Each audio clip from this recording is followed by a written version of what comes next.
The differences between copying, inspiration, and access. Imitation is flattery. That's what we've been told. But imitation isn't always flattery. The truth is, when people have constant access to you, your ideas, your thoughts, your style, your patterns, they begin to internalize it.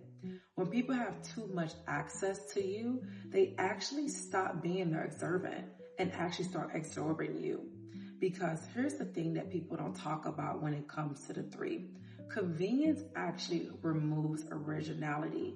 Instead of developing their own identity, people take what's already available. This is actually wired within us on a humanistic approach, right?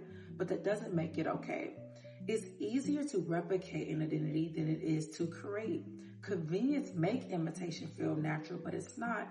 The reason why convenience makes imitation feel natural is because we've been socially conditioned and wired this way to copy the people next to us. That doesn't make this behavior okay, but you have to ask and stop and say, is this why everybody dressed the same, look the same, talk the same, have the same type of habits? It's because we are all copying each other, because it's easier to build an identity that you've seen in others and to actually build your own. It takes a true skill and a very powerful mindset to really shape who you are and to build your own identity.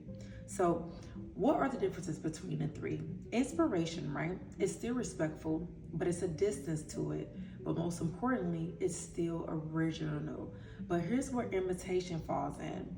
It's a learning phase. This is what I call the studying phase. This is where that person that used to be that student now wants to actually control and become the teacher by absorbing who you are and taking your identity, and they try to form it, right? Now, what is copying?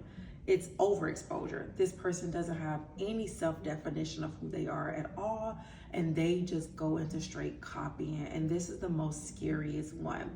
But when you're actually labeling yourself, because we all should look internally on who we are and what our identity means to us, you have to ask yourself when you're navigating your relationships, when access and convenience are both high, people will always fall into one of those three categories. And again, it's inspiration, imitation, and copying.